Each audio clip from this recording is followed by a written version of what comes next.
Assalamualaikum warahmatullahi wabarakatuh. Bismillah walhamdulillah salatan wa salaman ala rasulillah wa ala alihi wa ashabihi wa mawalah ma ba'du. Qala rabbi syrah li sadri wa yassir amri wa hlul 'uqdatam min lisani yafqahu qawli. Subhanaka la ilma lana illa ma 'allamtana innaka antal alimul hakim. Shadaqallahul azim. Hadratul Mukarramun, para asatidz, para hujjat, bapak-bapak, saudara-saudara, ibu-ibu, para jamaah salat subuh Masjid Nurul Falah yang dimuliakan Allah. Mari kembali kita mulai kajian kita dengan membaca beberapa buah suratul Fatihah yang kita khususkan untuk ahli-ahli kubur kita. Kemudian kita lanjutkan dengan membaca Sayyidul Istighfar. على هذه النية وكل عمل صالحا وإلى حضرة النبي مصطفى رسول الله صلى الله عليه وسلم وعلى آله وأزواجه وذريته الكرام وجميع الأنبياء والمرسلين وجميع صحابته وقرابته والتابعين والتابعين لهم بإحسان إلى يوم الدين وعلينا معهم برحمتك يا أرحم الراحمين شر الله لهم الفاتحة. أعوذ بالله من الشيطان الرجيم بسم الله الرحمن الرحيم الحمد لله رب العالمين الرحمن الرحيم مالك يوم الدين إياك نعبد وإياك نستعين اهدنا الصراط المستقيم صراط الذين أنعمت عليهم غير المغضوب عليهم ولا الضالين آمين ثم إلى الله جميع الكبر لا بين أمتنا وجدنا وجدتنا وأخنا وأخواتنا وعمنا وأمتنا ومشاينا وساتنا وقرابتنا ولمن أحب إلينا ولمن حق علينا وجميع المسلمين والمسلمات والمؤمنين والمؤمنات وخصوصا معرف هذا الكتاب شيخ العطية السكندري الفاتحة. أعوذ بالله من الشيطان الرجيم بسم الله الرحمن الرحيم الحمد لله رب العالمين الرحمن الرحيم مالك يوم الدين إياك نعبد وإياك نستعين اهدنا الصراط المستقيم صراط الذين أنعمت عليهم غير المغضوب عليهم ولا الضالين آمين. Satu Al-Fatihah mari kita khususkan untuk ahli-ahli kubur kita niatkan masing-masing.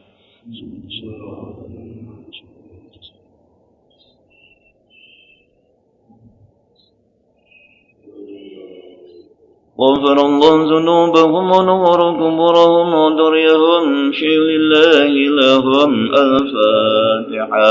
أعوذ بالله من الشيطان الرجيم بسم الله الرحمن الرحيم الحمد لله رب العالمين الرحمن الرحيم مالك يوم الدين إياك نعبد وإياك نستعين اهدنا الصراط المستقيم صراط الذين أنعمت عليهم غير المغضوب عليهم ولا الضالين آمين. بسم الله الرحمن الرحيم اللهم أنت ربي لا إله إلا أنت خلقتني وأنا عبدك وأنا على دينك ووعدك ما استطعت أعوذ بك من شر ما صنعت أبو لك بنعمتك علي وأبو بذنبي فاغفر لي فإنه لا يغفر الذنوب إلا أنت اللهم أنت ربي لا إله إلا أنت خلقتني وأنا عبدك وأنا على دينك ووعدك ما استطعت أعوذ بك من شر ما صنعت أبو لك بنعمتك علي وأبو بذنبي فاغفر لي فإنه لا يغفر الذنوب إلا أنت اللهم أنت ربي لا إله إلا أنت خلقتني وأنا عبدك وأنا على دينك ووعدك ما استطعت أعوذ بك من شر ما صنعت أبو لك بنعمتك علي وأبو بذنبي فاغفر لي فإنه لا يغفر الذنوب إلا أنت رضيت بالله ربا وبالإسلام دينا وبمحمد نبيا ورسولا رضيت بالله ربا وبالإسلام دينا وبمحمد نبيا ورسولا رضيت بالله ربا وبالإسلام دينا وبمحمد نبيا ورسولا. Mari sama-sama kita awali talim dengan baca basmalah. Bismillahirrahmanirrahim. Kita lanjutkan kajian kita. Bismillahirrahmanirrahim. La yakun talabuka sababan ilal ata'i minhu fayaqilla fahmuka anhu waliyakun talabuka liizhari ubudiyati wa qiyaman bihuquqir rububiyah. Pasal ini kita review dulu sejenak yang kemarin, karena kemarin 1 minggu kita ngaji, kita review dulu agar ingat kembali. Kata hikmah dari Syekh Ibnu Athaillah pada pagi ini mengatakan, la yakun talabuka sababan ilal ata'i minhu.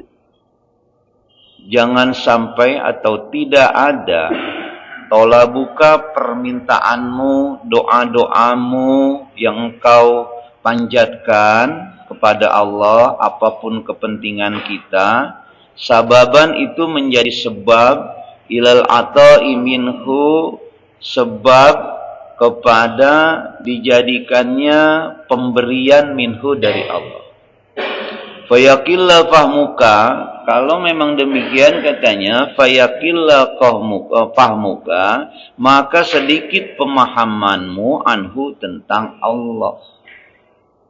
Waliyakun tolabuka, dan hendaknya ada tolabuka, permintaanmu, doa-doamu yang engkau panjatkan itu, liidharil ubudiyah, agar dapat memperlihatkan ubudiyah, sisi ibadah kita kepada Allah, wa qiyaman bihuquqir rububiyah, dan hanya untuk melaksanakan hukukir rububiyah, hak-hak rububiyah, hak-hak Allah subhanahu wa ta'ala sebagai Tuhan kita. Pasal ini menjelaskan kepada kita agar di dalam pikiran kita selaku hambanya, ya, jangan sampai katanya permintaan kita melalui doa-doa yang kita panjatkan, baik ketika ada keperluan, baik setelah sholat wajib, kapan aja kita punya kebutuhan, itu dalam pikiran kita menjadi sebab akan munculnya pemberian Allah.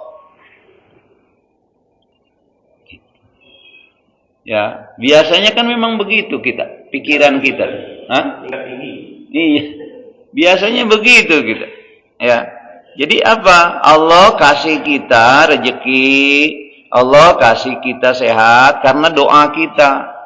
Kita butuh, kita doa sama Allah, ya Allah, berikan saya kesehatan, berikan saya pahala, atau berikan saya uang yang banyak, rezeki yang halal banyak.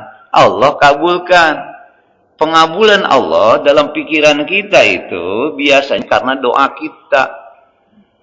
Jangan sampai kita punya perasaan semacam itu. Terus, fayaqilla fahmuka anhu, maka kalau begitu sedikit pemahamanmu tentang Allah. Kenapa demikian? Waliyakun, dan hendaknya tolabuka, permintaanmu itu liidharil ubudiyah, karena hanya untuk memperlihatkan ibadahmu, wa qiyaman bihuquqir rububiyah, dan hanya untuk melaksanakan hak-hak rububiyah, hak-hak Allah subhanahu wa ta'ala sebagai Tuhan kita yang wajib disembah. Kenapa demikian? Ya. Karena memang rezeki kita, semua yang ada yang kita butuhkan, semua yang sudah baik sudah diberikan atau belum diberikan selama kita masih hidup, itu sudah ditentukan oleh Allah subhanahu wa ta'ala. Betul nggak Pak? Jadi jangan karena ibadah kita. Sekarang begini, saya contohkan. Nanti ada pasal selanjutnya ini melanjutkan kajian ini. Kenapa demikian? Kita berdoa, kita ibadah, doa termasuknya itu sejak kapan? Bapak berdoa sejak kapan itu? Berdoa minta sama Allah sejak kapan? Saya tanya. Hah? Sejak kapan kita ngedoa sama Allah minta? Hah? Apa sejak lahir? Apa sejak di kandungan? Apa sejak masih kecil? Enggak. Tapi ketika kita butuh, lagi sudah dewasa, kita butuh keperluan, kemudian kita berdoa, gitu kan? Nah sekarang, apakah rezeki kita itu setelah kita berdoa atau sudah mulai dari janin kita dikasih kita rezeki oleh Allah melalui susu ibu kita, kemudian lahir, sebelum kita ibadah, bayi kita dikasih, suka kita makan air susu, bubu dan seterusnya. Apakah saat itu kita sudah minta rezeki kita? Belum. Tapi Allah sudah kasih semua. Betul kan ya? Coba pikirin. Kita meskipun tidak minta sama Allah, memang sudah rezekinya sudah diberikan sama Allah, diatur, Pak. Sebelum kita minta keperluan-keperluan kita, itu Allah sudah kasih sama kita. Bayangkan Pak, kalau usia kita 50, 60 tahun sekarang, sejak lahir itu, ya sebelum lahir itu kita sudah dikasih rezeki kita, diberi. Meskipun kita tidak ibadah sama Allah. Meskipun kita belum barangkali mengenal Allah.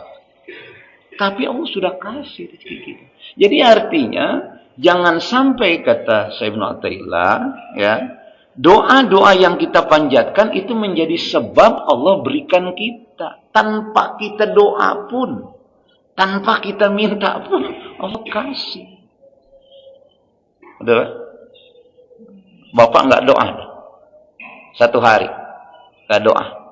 Ya kan sebenarnya sholat juga doa. Ya, nggak doa lah, nggak minta gitu. Dikasih nggak Pak? Dikasih rezeki. Jangankan yang berdoa, yang nggak beriman, yang sholat aja dikasih rezeki sama Allah Subhanahu wa Ta'ala. Ini untuk apa sebenarnya kita memahami secara dalam tentang ini, supaya jangan sampai katanya sedikit dangkal pemahaman kita tentang Allah Subhanahu wa Ta'ala. Jadi doa kita itu, permintaan kita itu kan sholat aja doa. As-sholatu fil lughati ad-du'a. Sholat menurut bahasa itu doa. Makanya di dalam sholat kita lagi doa itu Pak. Kita lagi minta. Rabbi firli wali walidayya, Rabbi firli warhamni wajburni warfa'ni warzuqni wahdini wa'afini wa'fu anni. 8 permintaan diduduk di antara 2 sujud. Sebenarnya kita nggak doa lagi juga sudah cukup, itu keperluannya 8 kita minta. Rabbi firli, ya Allah ampuni dosaku. Warhamni, beri rahmatku ya Allah dalam kehidupan ini. Wajburni, cukupkan hidupku yang sedikit, cukupkan. Warfa'ni, dan angkatlah derajatku. Warzuqni, beri rezeki aku. Warfa'ni warzuqni wahdini, berikan hidayah kepadaku. Wahdini wa'afini, dan berikan sehat aku ya Allah. Wa'fu anni, dan maafkan, ampuni dosaku. Cukup. Gak doa-doa lagi udah cukup sebenarnya. Tapi kenapa kita harus berdoa? Ayo pada. Kenapa kita habis sholat tuh doa? Kan habis sholat kita doa ya. Baik kita amin maupun kita sendiri-sendiri kan. Nah, minta apa kita di doa itu? Nah, ketika kita minta doa sesuai dengan keinginan kita, kemudian dikabulkan oleh Allah, ini jangan sampai kita punya perasaan dalam pikiran kita bahwa Allah mengabulkan segala kebutuhan-kebutuhan itu karena doa kita. Bukan. Meskipun kita enggak berdoa, tetap Allah sudah berikan rezeki kita itu. Dari awal sampai kehidupan kita berakhir, doa rezekinya sudah Allah tetapkan. Kapan kita berakhir? Ketika pengabdian kita berakhir di muka bumi, di situ selesai. Fasilitas, rezeki dan seterusnya Allah berikan. Sebab kalau masih ada pemahaman kita bahwa Allah memberikan sesuatu karena doa kita, maka di situ dikatakan kita masih sedikit pemahaman kita tentang Allah. Jadi hendaknya bagaimana kalau kita berdoa, waliyakun talabuka liidharil ubudiyah. Hendaklah yang pertama ada doa-doa yang kita panjatkan, permintaan-permintaan kepada Allah Subhanahu wa taala liidharil ubudiyah, untuk memperlihatkan ubudiyah, sifat ibadah kita.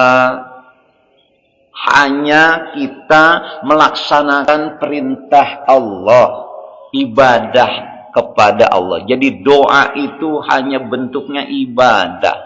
Karena Allah berfirman, ud'uni istajib lakum. Berdoalah kepadaku, aku akan kabulkan.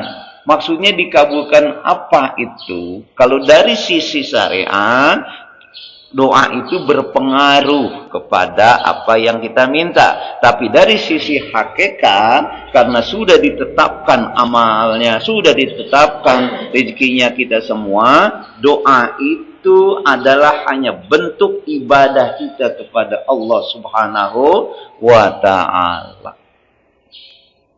Yang pertama. Yang kedua, wa qiyaman li huquqir rububiyah, dan hendaklah ada permintaan kita itu hanya untuk qiyaman, mendirikan, melaksanakan huquqir rububiyah, hak-hak ketuhanan, hak-hak Allah yang memang tidak ada tempat untuk kita selain Allah kita meminta, menggantungkan hidup kita kepada Allah.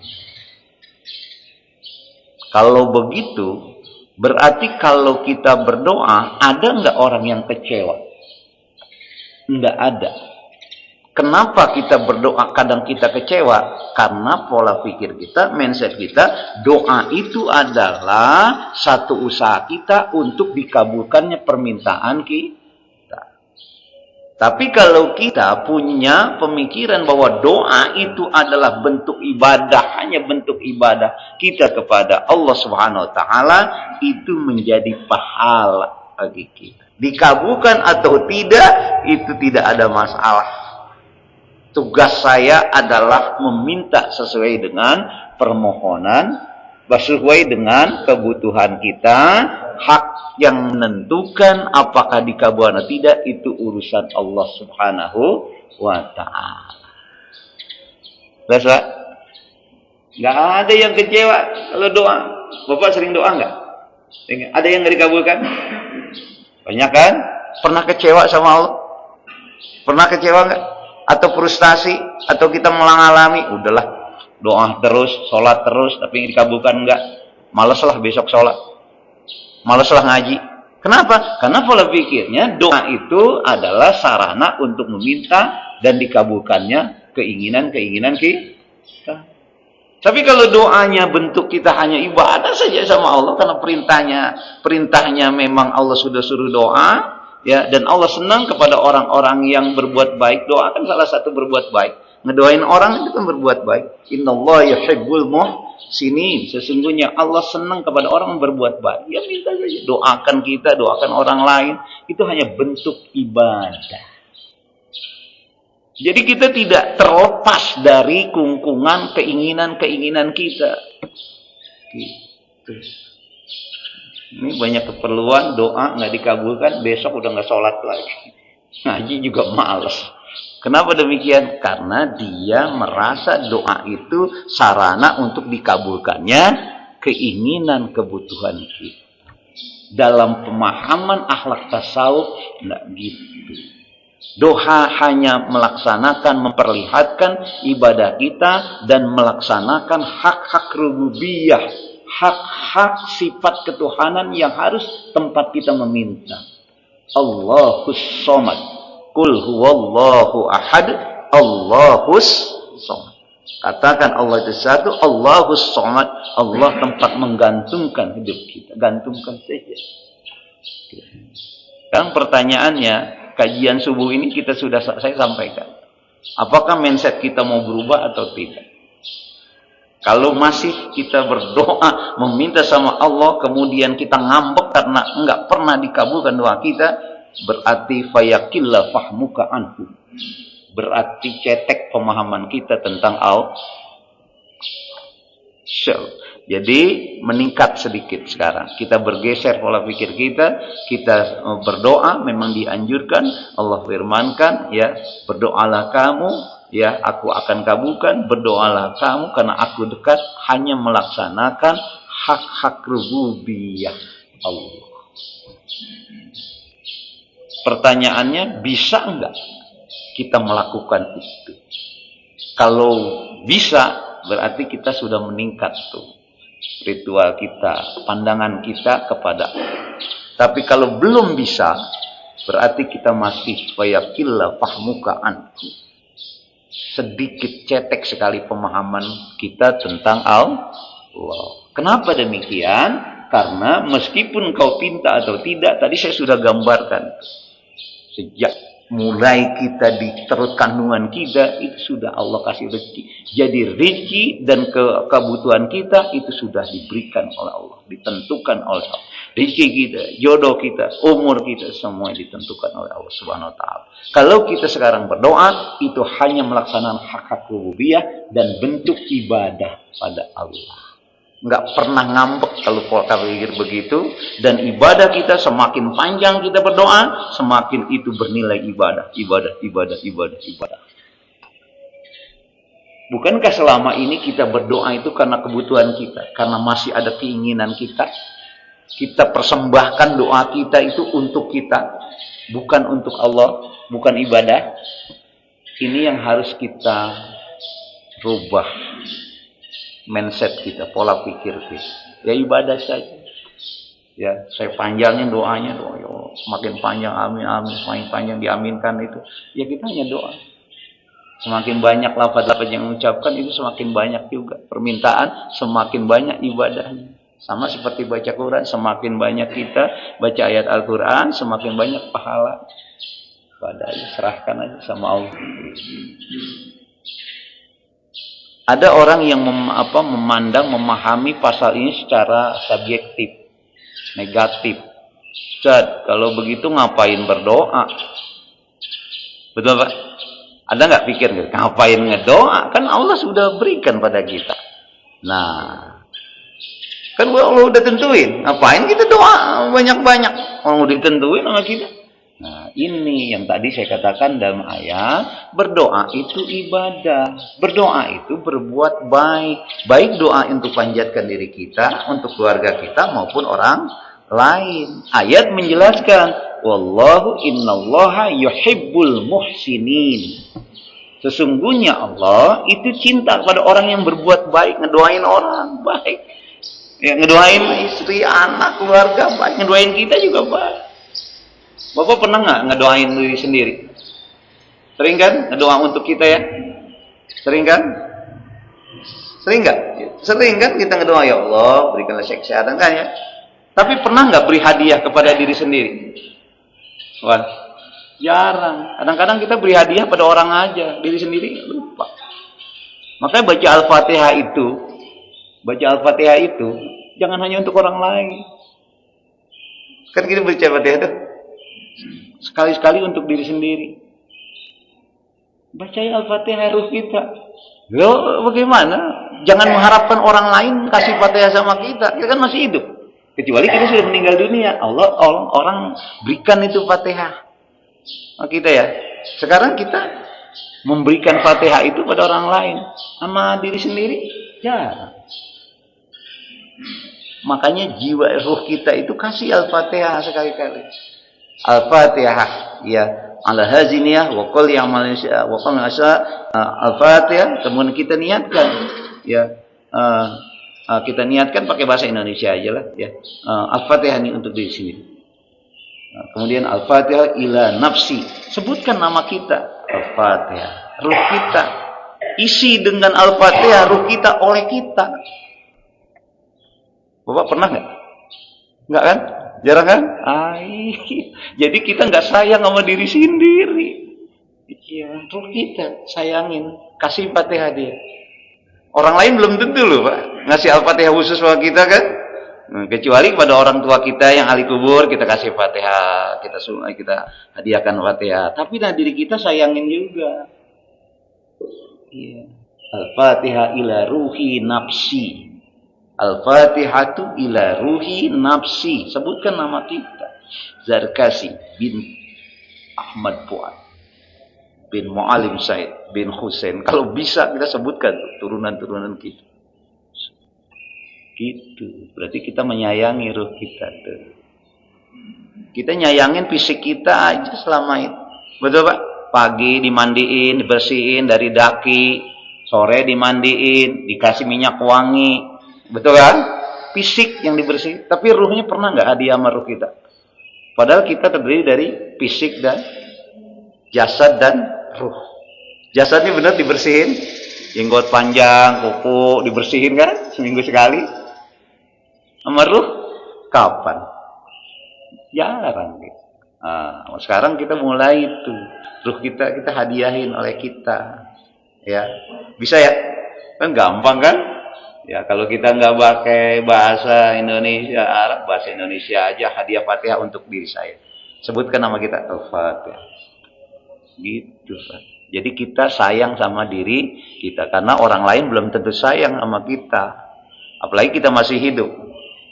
Ada yang nggak nyumbangin Fatihah untuk kita? Enggak, udah ahli kubur aja kita sumbang. Kaget nggak, Pak? Baru nggak? Baru kan? Nah, itu. Jadi sekali-kali begitu. Jadi kita harus bersihin, sayangin diri kita. Kita doain di ruh kita. Nanti kan yang kalau kita meninggal dunia, ruh mah tetap kan kembali kepada Allah. Makanya kalau orang meninggal dunia ini disunahkan istirja, kembali kepada Allah, bukannya mati, bukan meninggal, tapi kembali kepada Allah. Artinya masih hidup, cuma kembali, nggak ada di gedung jiwa. Kembali kemana? Ke Allah. Jasadnya aja yang di kuburan itu. Di mana dikubur ya di situ jasad, dari bumi ke bumi. Tapi ruh kembali kepada Allah. Makanya kalau orang meninggal dunia kita dianjurkan untuk baca istirja, inna lillahi wa inna ilaihi kembali. Ya, Pak Herman, hadiah itu Al-Fatihah dari kita. Betul gak? Gitu. Biar kita menyayangi diri kita. Semakin sering, semakin banyak kita hadiahin diri kita. Siapa yang menyayangi kecuali diri kita? Gitu. Dah. Jadi begitu ya. Ya mudah-mudahan pasal ini menjelaskan kepada kita agar kita bisa merubah mindset kita. Supaya kita tidak pernah kecewa dalam hidup, tidak pernah mengeluh, tidak pernah menyesal, apalagi marahin Allah, benci sama Allah. Tuh, betapa banyak orang bukan benci, marah sama Allah karena doanya nggak dikabulin. Kenapa? Karena dia merasa bahwa doa itu sarana untuk dikabulkannya kebutuhan Tuhan. Padahal dalam tingkatan ilmu akhlak tasawuf, doa itu ibadah saja. Hanya melaksanakan hak-hak sifat ketuhanan Allah. Karena kita dianjurkan gitu untuk berdoa. Dah. Kemudian pasal selanjutnya masih melanjutkan ini, kajian ini. Kenapa kita harus mulai sekarang merubah pola pikir mindset kita tentang doa ini? Kata Syekh Ibnu Taimiyah menjelaskan pasal selanjutnya, kaifa yakunu talabukal lahiku sababan fi ataihi sabiq. Kaifa, bagaimana katanya, kaifa, bagaimana mungkin yakunu tolabuka, adanya tolabuka, permintaanmu, doamu, Allahiku, yang datang sekarang sesuai dengan kebutuhan, sababan fi ataihi sabiq, itu menjadi sebab fi ataihi sabiq, dari pemberian Allah as-sabiqi yang telah ditentukan sebelumnya. Ini lanjutan yang tadi tuh. Bagaimana mungkin katanya doa kita menjadi sebab katanya sesuatu yang datangnya kemudian. Yang datang kemudian itu apa? Kebutuhan kan? Yang kita sekarang alami, kebutuhan kita butuh, kita doa, kan datangnya baru kan? Dulu kita masih kecil enggak punya kebutuhan-kebutuhan. Kan gitu kan? Bagaimana mungkin katanya, ini logikanya, doa kita itu menjadi yang datang kemudian karena kebutuhan. Sekarang kita butuh, kita doa. Kan biasanya gitu. Sekarang kita butuh, kita minta. Bagaimana mungkin yang datangnya kemudian, katanya, itu menjadi sebab pemberian-pemberian Allah as-sabiqi yang sudah lalu-lalu. Dulu Bapak enggak doa juga Allah kasih. Dulu kita belum bisa minum yang lain, makan yang lain, dikasih di perut ibu kita itu. Di kaki kita. Dari air susu ibu-ibu yang makan. Makanya penting tuh ibu-ibu hamil makan yang berenergi. Kalau makan singkong terus air putih energinya kurang. Makanya kita itu kecil-kecil badannya. Coba orang-orang Batak gede-gede tinggi-tinggi. Kenapa? Ya malum ekonomi kita dulu karena ibu kita itu. nggak memperhatikan gizi nutrisi, gitu kan? Ya orang keadaan susah sama seperti kita sama. Ya makan aja susah dulu, boro-boro bergizi, boro-boro diperhatikan itu. Padahal sebenarnya konsep dasar kita tentang makanan itu Allah katakan ya kulu mir rizqillahi halalan, kulu washrabu mir rizqillahi halalan thayyiba. Sudah ditentuin Pak sama Allah kriterianya. Maka kalau kita yang muda-muda sekarang sudah bisa kita melihat anak-anak yang masih kecil itu sudah diprogramkan sesuai dengan ayat Allah. Kulu makanlah olehmu, washrabu dan minumlah mir rizqillahi dari rezeki Allah yang halal tentunya halalan thayyiba. Dua kualifikasinya halalan thayyiba. Satu halal, dua thayyiba. Halal artinya sumbernya yang baik. Thayyiba artinya baik bergizi. Karena halalan itu berpengaruh kepada rohani, thayyiba berpengaruh kepada jasmani. Hidup kita itu ada terdiri jasmani rohani, harus baik nutrisinya, harus seimbang, gitu. Jangan thayyiba aja bergizi tapi halal enggak, gitu. Jangan juga ya halal terus tapi air putih terus enggak bergizi, itu juga enggak bagus karena perlu nutrisi. Itu. Makanya yang anak muda-muda sekarang itu memprogramkan itu. Kalau kita mau udah telanjur ya. Orang tua kita dulu makan aja susah. Iya Pak. Saya ngalamin. Saya dulu kalau mau maaf ya, ini cerita aja. Kalau mau makan itu Pak. Dulu Kali Baru itu Pak. Situ. Itu banyak ikannya.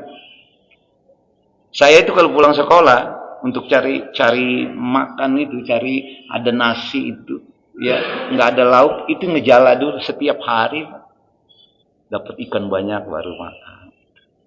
Makanya kadang-kadang dibagi. Mungkin Bapak ngalamin, tapi saya ngalamin. Makan karena susah ekonomi kita itu, ya akhirnya dibagi. Saya ngalamin. Makanya saya orang sini asli tahu, ya. Dan memang saya ngalamin. Mungkin Bapak-bapak juga ngalamin seperti saya sama saat itu. Kesulitan gitu. Saat itu karena memang ya masih kehidupan kita, negara kita masih gitu, ekonomi juga masih rendah. Nah itu. Nah oleh karena itu kalau yang sebetulnya anak-anak yang sekarang yang kita punya anak cucu diprogramkan itu. Jadi mereka ke anak-anak kita programkan kasih mengajar mereka ya.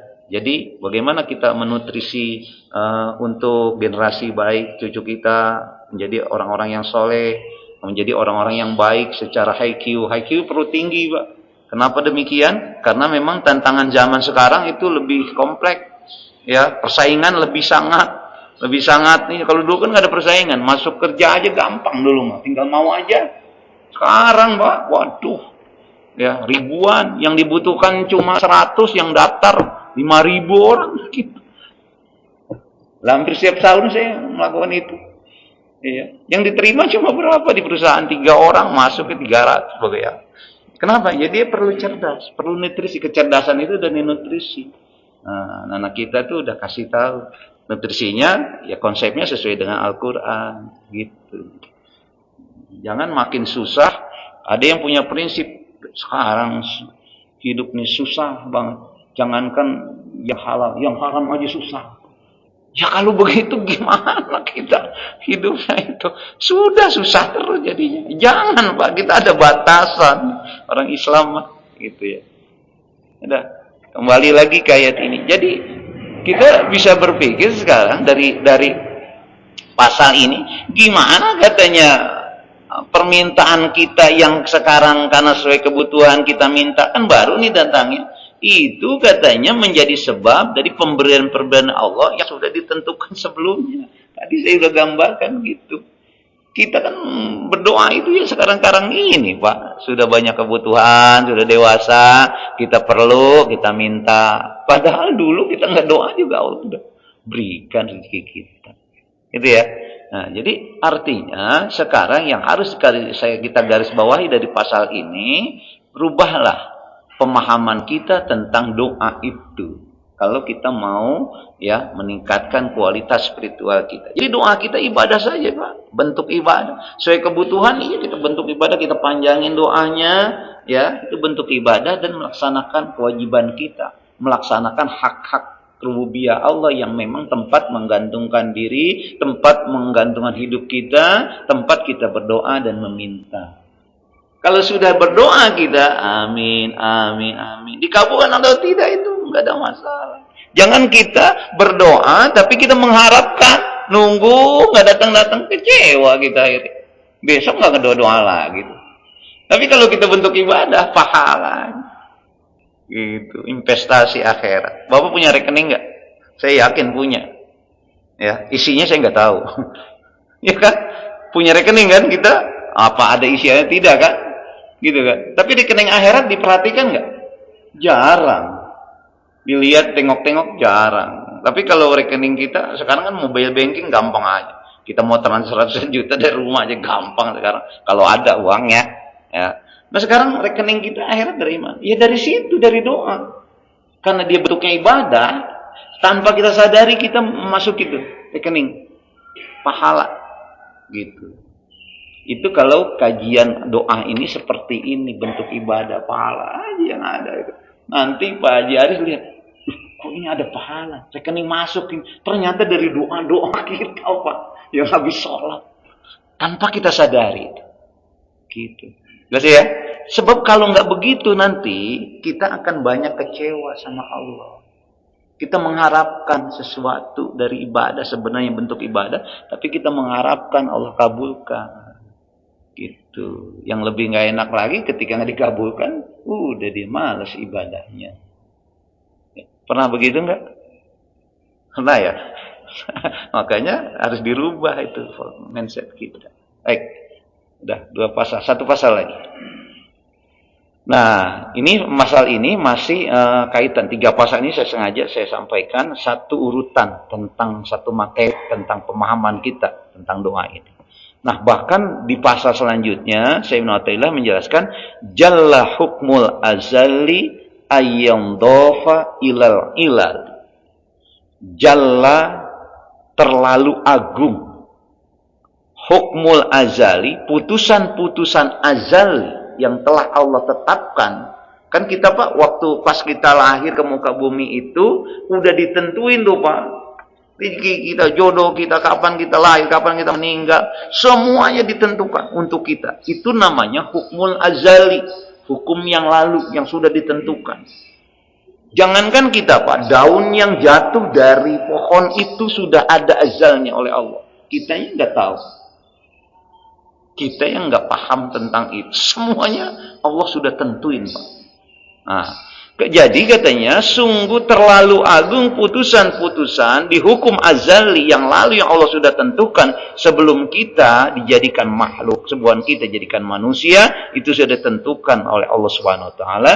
Ayyamdofa ilal amali, itu disandarkan ilal amali kepada rangkaian sebab amal-amal atau rangkaian-rangkaian sebab-sebab yang kita lakukan. Terlalu agung katanya. Enggak, Pak. Gitu. Amal ilal. Ilal itu adalah rangkaian sebab ilal ya, sebab. Ilal sebab. Rangkaian sebab gitu ya, enaknya ya. Jadi artinya terlalu agung hukum azali, hukum ketetapan Allah kalau disandarkan kepada hukum rangkaian sebab akibat. Gitu. Kalau orang sekarang nggak nyambung pasal ini, karena berpikirnya dengan logika. Saya kerja dapatkan uang karena kerja saya. Saya sakit, kemudian saya berobat ke dokter karena usaha saya. Allah itu roba, nggak ada. Makanya, apakah kita sudah ma'rifat sama Allah atau belum? Pasal kemarin yang kita udah kaji 2 minggu yang lalu, ini saya baca lagi. Ya. Man arafal haqqo syahidahu fi kulli syai'. Siapa yang sudah mengenal Allah, siapa yang sudah mengenal ma'rifat sama Allah, syahidahu fi kulli syai', maka dia akan menyaksikan Allah dalam segala sesuatu. Tapi sebaliknya, ya, wa man faniya bihi ghaba an kulli syai. Tapi sebaliknya siapa orang yang belum ma'rifat sama Allah, ghaba an kulli syai, Allah lenyap dalam pandangan dia dari segala sesuatu yang terjadi pada dirinya karena enggak ma'rifat. Kenapa demikian? Tadi saya katakan, ya, dia menjadi kaya, usaha saya. Dia menjadi punya pejabatan saya. Dia menjadi orang-orang yang hebat, kehebatan saya. Ghaba, Allah itu lenyap dalam pandangan dia. Padahal segala sesuatunya itu adalah kehendak Allah Subhanahu wa taala. Orang modern kan jauh dari kajian-kajian ini. Dia merasa segala sesuatu itu adalah hukum sebab akibat yang dilakukan oleh kita. Padahal ya, di balik usaha-usaha kita itu ada kebesaran, ada kemahakuasaan Allah Subhanahu wa taala. Makanya ayat Al-Qur'an mengatakan, innallaha la yughayyiru ma biqaumin hatta yughayyiru ma bi anfusihim. Ini orang sekarang berhenti menafsirkan ayat sampai situ. Innallaha, sesungguhnya Allah, la yughayyiru, tidak akan merubah nasib suatu kaum hatta yughayyiru bi anfusihim, selama dia tidak mau merubah sikapnya. Jadi hasil yang dia lakukan itu karena dia. Padahal ayat itu masih koma, belum titik. Ada lanjutannya. Lanjutannya apa? Wa idza aradallaha syai'a wa idza aradallahu su'a biqaumin fala maraddalah. Apabila Allah menghendaki usaha dia sudah bagus, Allah menghendaki tidak demikian, fala maraddalah. Enggak ada yang bisa nolak. Jadi di atas kekuasaan kita, kehebatan kita, ada kekuasaan Allah Subhanahu wa taala. Ini yang harus dipahami. Gitu. Ya. Kenapa? Karena memang dalam kehidupan ini tidak semua permasalahan-permasalahan yang kita hadapi itu bisa diselesaikan dengan otak kemampuan kita. Di atas otak ada yang lebih hebat, yang menciptakan. Makanya peristiwa Isra Mi'raj sampai sekarang nggak dijangkau oleh otak manusia. Itu menunjukkan kekuasaan Allah. Yang hebat Amerika, Rusia sekarang belum bisa menjangkau langit 7, Rob, Optor, Ars. Ya, kita juga matahari nggak bisa jangkau sampai sekarang. Cuma menikmati aja sinar matahari yang mengeluarkan ultraviolet kalau pagi-pagi. Makanya berjemur pagi-pagi, Pak, jangan tidur. Biar kita sehat. Sebab sinar matahari itu bagi sehat. Zaman Covid tahu kemarin disuruh jemur kan? Sehat, Pak. Jangan jamin Covid aja. Sekarang-kadang kita sehat. Jemur. Bagus itu. Tapi jangan lama-lama sampai jam 11-12. Beseng gitu nanti. Hitam. Kenapa? Karena berbahaya ultraviolet juga. Nah, gitu. Jadi ada waktunya tuh. Nah, gitu. Nggak pernah kita kalau menjangkau matahari. Sampai sekarang nggak ada. Bagaimana itu panasnya di sana? Sampai sekarang kita terang semua di muka bumi ini. Kan berarti cahayanya udah berapa watt di sini aja kalau 100 watt terang, ya bagaimana itu bisa menerangi itu? Nggak bisa menjangkau sampai sekarang. Jadi di situ adalah letak kekuasaan Allah Subhanahu wa taala. Gitu. Makanya kita belajar itu jangan hanya ayat-ayat qauliyah, belajar apa yang ada di sini di buku, di Quran, enggak. Belajarlah kepada ayat-ayat kauniyah. Alam semesta itu pelajaran bagi kita, Pak. Orang yang peka, burung bunyi aja dia tahu itu lagi zikir. Subhanallah, lagi zikir cuman dengan bahasa dia.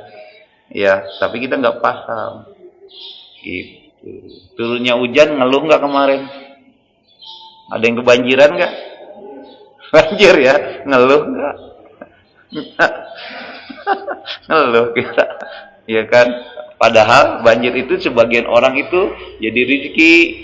Ya, airnya jadi ada lagi, diminum lagi, rezeki kita tuh disaring oleh tanah, diminum lagi. Tapi yang rezeki yang kita kebanjiran itu, ya di situ bagi kita kebanjiran, ya musibah kalau dilihat, oh orang lain banyak manfaatnya, kita ngalah. Nggak ego kita yang dikedepankan, kita ngalah dengan perasaan kita. Masih banyak orang yang butuh air di sana. Biarkanlah saya ya membersihkan dari kotoran itu. Pahala gak, Pak? Segala sesuatu tergantung mindset kita. Kalau kita menanggapi dengan positif, jadi positif. Tapi kalau kita menanggapi negatif, jangankan yang jelek, yang baik aja negatif, Pak. Orang baik aja kalau kita berpikir negatif jadi jelek. Jangan-jangan. Tuh. Kita kadang berpikir begitu, jangan. Jangan. Nggak ada pikiran negatif lagi, udah positif, baik aja gitu. Jadi plong hidup itu, nggak ada pikiran. Orang itu, Pak, banyak stres karena dia dihantui oleh pikirannya sendiri, bukan pikiran orang lain. Pagi-pagi udah ngeresuh. Maaf ya, ini contoh aja. Pagi-pagi udah ngeluh. Gimana? Itu, Pak, sampai sore itu pikiran yang baru tidur kita udah mikir bagaimana, itu menghantui pikiran kita. Akibatnya nggak produktif kita. Sama orang pengennya ini aja, ya pengennya nyalahin aja. Sama orang pengennya kita kesel aja. Kenapa? Karena pengaruh pemikiran negatif pada kita. Maka salah satu kita baik dalam hidup itu, pagi-pagi kita disuruh doa. Doa itu bukan hanya kita Alhamdulillahillazi ahyana ba'dama amatana wa ilaihin nusur. Itu kan lafaz doanya, Pak. Tapi sebenarnya Allah menginginkan kita begitu doa, kita bangun kita, kemudian kita aura positif kita harus lakukan dengan doa. Alhamdulillah, segala puji milik Allah Subhanahu wa taala. Nanti setelah dia datang siang, pagi, siang, ada orang muji dia, enggak sombong lagi. Enggak angkuh lagi, enggak ujub takabur lagi karena mulainya positif. Alhamdulillah. Hebat gak, Pak, kalau dipahami begitu? Kita kadang-kadang terpaku oleh letterlek. Disuruh doa ya doa aja, padahal inti doanya ke sana, Pak. Agar kita memulai setiap hari dari hari-hari yang kita lalui selama dunia ini, itu diawali dengan pemikiran yang positif. Alhamdulillah. Jelas, Pak? Iya. Tapi kalau kita tidur nggak doa, bangun tidur nggak doa, nah setan masuk, lahirlah pemikiran negatif, sama orang curiga aja, jelek aja pikiran. Nauzubillah, subhanallah, wallahu alam bishawab. Dah segitu dulu ya kajian pagi ini, mudah-mudahan bermanfaat, memberikan tambahan wawasan kita khususnya tentang doa ya pada diri kita yang selama ini ada dalam pikiran kita. Kalau ada kita hilangkan dan sekarang ya kita masuk kepada inti bahwa doa itu ibadah dan saya berdoa hanya melaksanakan hak-hak rububiyah Allah Subhanahu wa taala sehingga kita enggak pernah kecewa dalam hidup ini, enggak pernah susah. Ya, bukan enggak punya masalah, tapi saya enggak susah. Kenapa? Karena saya lagi ibadah kepada Allah. Wallahu a'lam bishawab. Ada pertanyaan? Kalau ada, silakan. Kalau tidak ada, ya kita doa. Ya.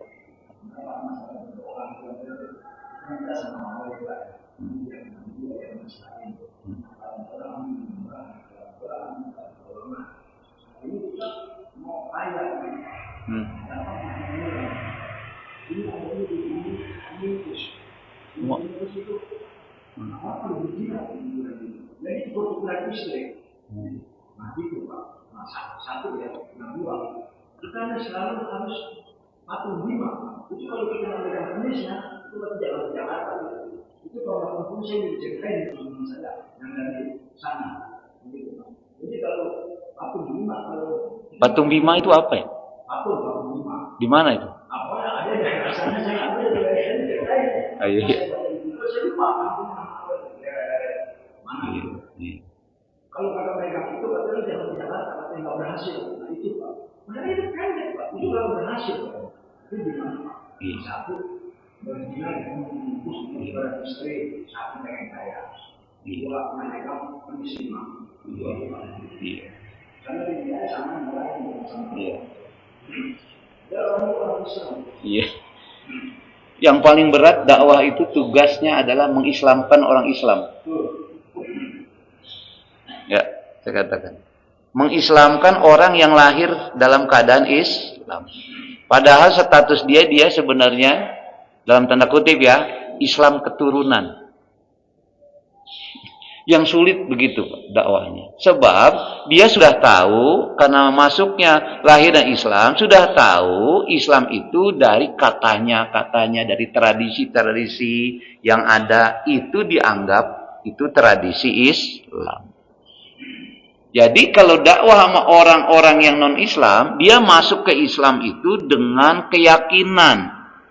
Belum masuk Islam kalau belum yakin dia la ilaha illallah Muhammadur Rasulullah. Kalau kita enggak, Pak. Lahirnya itu karena ayah ibu kita Islam, kemudian kita jadi orang Islam. Jadi orang Islamnya enggak syahadat lagi kita. Gitu. Ya kan?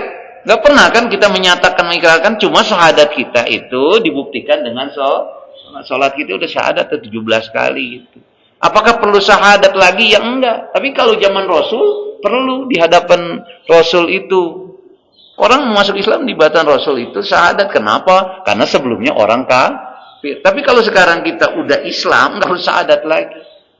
Tapi ada golongan, Pak. Ada mazhab yang mengatakan kita ini semua belum Islam. Kenapa? Karena belum bersyahadat di hadapan Amir. Amir itu orang yang dipilih. Pertanyaannya siapa yang milih? Nggak tahu. Yang seperti fungsinya seperti Rasul zaman dulu. Kita, ya, itu semuanya ini masih najis, Pak. Masih orang-orang kafir. Karena belum menyatakan syahadat seperti zaman Rasul. Makanya kalau kita sholat di masjid dia, itu pulang sholat kita dibersihin tuh masjidnya, karena najis kita.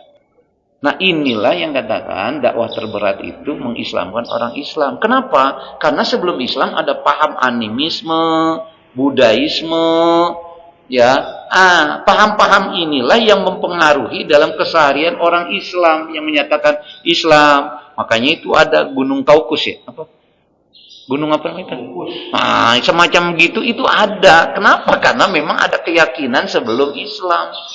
Maka yang berat adalah dakwah kepada orang yang menyatakan dia orang Islam. Padahal kesehariannya belum mencerminkan orang Islam. Makanya perlu ngaji itu. Contoh ini. Gitu ya. Tugasnya apa? Fungsinya ngaji. Memurnikan akidah. Memurnikan akidah. Mengenal Allah, memurnikan akidah kita. Untuk kita kenal Allah untuk memurnikan akidah kita. Kalau orang sudah mengenal Allah, makrifat, dia murni akidahnya, nggak ada lagi tuh yang begitu. Minta di kuburan, orang mau kaya begini nggak ada lagi. Biasa?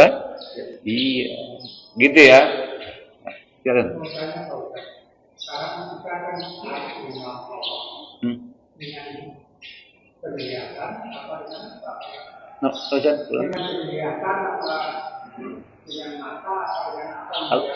Kalau melihat Allah, saya mau tanya, Bapak bisa nggak ngelihat Allah dengan mata? Abstrak. Bisa nggak ngelihat Allah dengan hati? Ayo. Kalau belum bisa berarti belum ihsan.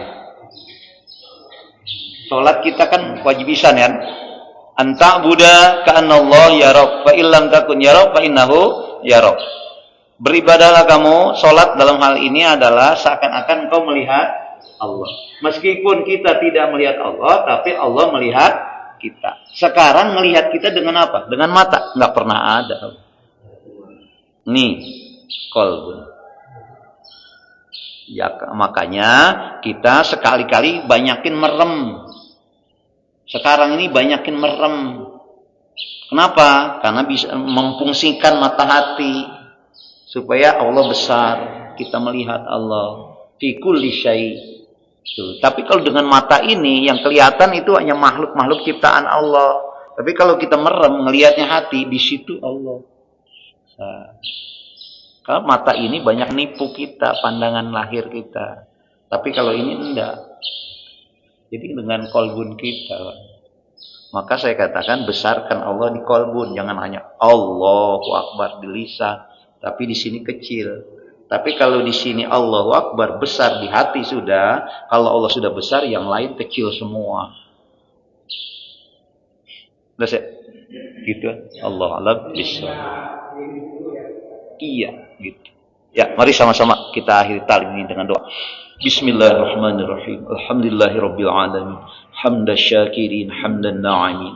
Hamdan yuwafi ni'amahu wa yukafi masjidah. Ya Rabbana lakal hamdu wa lakal syukru kama yanbaghi li jalalika wajhikal karim wa azimi sultan. Allahumma salli ala Muhammad wa ala ali sayyidina Muhammad.